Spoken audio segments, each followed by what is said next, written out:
समाधान ही जनसंवाद। जब तक आप अपनी बात नहीं रखोगे तब तक सामने वाले को क्या पता पड़ेगा।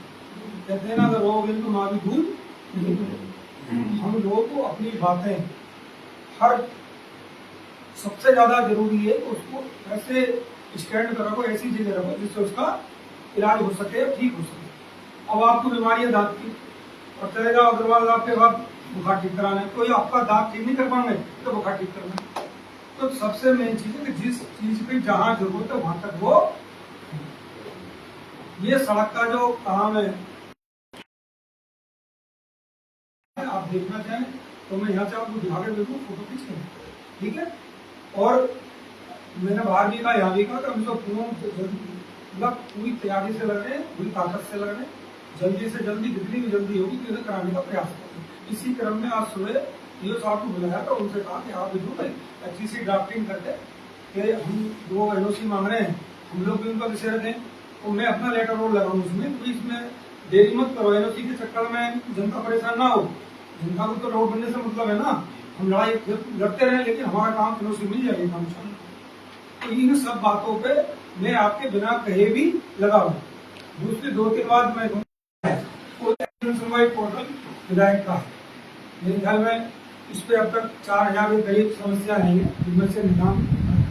सबसे बड़ी बात क्या है सुनवाई पोर्टल की कि अगर आप घर पे नहीं हैं और आप कहीं भाग गए और भगवान ना करे घर में बच्चा है कोई 5 साल का 6 साल का जो मोबाइल चलाना जानता है और कोई ऐसी अनहोनी हो जाए कि आप ना पहुंच सको, अगर जन सुनवाई पोर्टल उसके पास है तो वो खट लेगा, स्कैन करेगा और खट डाल देगा। जैसे ही डालेगा उस पर लिखेगा मेरे घर में दिक्कत है। ये यहाँ से लेकर बुलंदशहर के जितने भी प्रशासनिक अधिकारी, जिलाधिकारी, SSP, SP यहाँ से लेकर के और हमारे मुख्यमंत्री जी तक चली जाएगी।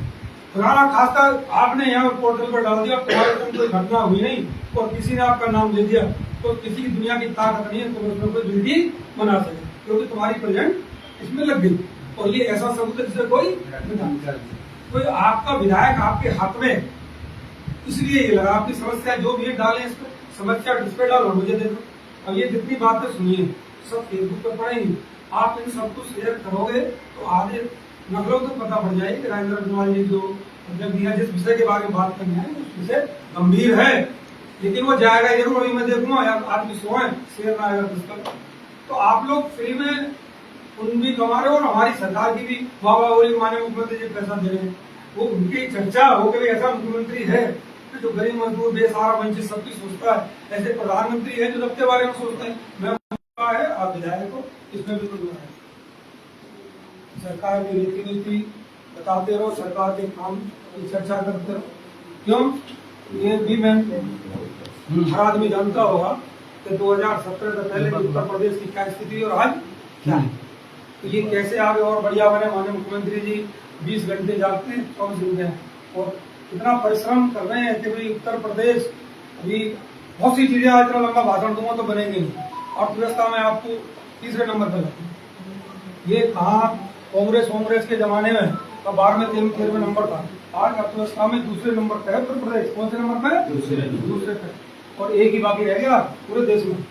और ऐसे ही हमारे उत्तर प्रदेश सरकार है जो हमारा देश हो पूरे देश में अर्थव्यवस्था में कौन से नंबर पे है? 4थे नंबर। जो कांग्रेस के नंबर 11 नंबर, इन्हें जहन में उतार लो। जो 11वें नंबर पायदान पे था वो 4थे पे, वो 3 महीने में 3रे पे हो जाएगा। इसके बाद 2 ही बचेंगे। बहुत माइनर सा पीछे है, बहुत माइनर। सुनो 2 ही बचेंगे, ये बड़ी उपलब्धि है आपकी। जब आप कहते हैं अर्थव्यवस्था पूरी दुनिया में हम 3रे नंबर पे हैं, फिर 2 ही बचेंगे, एक चाइना और एक अमेरिका। और बहुत जल्दी 2047 लक्ष्य आप लोग प्राप्त करोगे और पहले नंबर पे जाओ। ये ऐसी चीजें जो आपके हाथ में टच करती है, नहीं करते। मोदी जी झुके तो नहीं, ट्रम्प ने टैरिफ लगाया, अब ट्रम्प घूम रहे हैं कि मोदी जी से कैसे बात करें। 4 बार खून करो, मोदी ने उठा फेंक दिया। क्या बात करनी? हमारी इकोनॉमी को आप डैडी इकोनॉमी करोगे? आप हिंदुस्तानी हो, भारतीय हो, आपके जहन में भी जज्बा होना चाहिए, खून उबलना चाहिए। हमारे प्रधानमंत्री ने फोन फेंक दिया, नहीं उठाएंगे तेरा फोन क्यों? हमें डैड इकोनॉमी कहेगा और हम उससे बात करेंगे और बात करनी बंद कर। उसने डाक सेवाएं बंद खत्म कर दी, तेल लेना बंद कर दिया। हम कमजोर नहीं है, लेकिन आपको भी कमजोर नहीं बनना है। सरकार के साथ खड़ा रहना है। मोदी जी योगी जी के साथ है ना, तभी ये चीजें आप किसकी लड़ाई लड़ रहे हैं? ये आदमी कह रहे पैसे देके वैक्सीन लगवाइए तो बता दो, फ्री में लगी और 9 महीने में लगी। बताओ 70 साल हो गए आजादी को, कभी कांग्रेस में जितनी बीमारी आई कोई वैक्सीन बनी? आज वैक्सीन नहीं, आप local for vocal Modi ji कह रहे हैं, इसे अपना लो।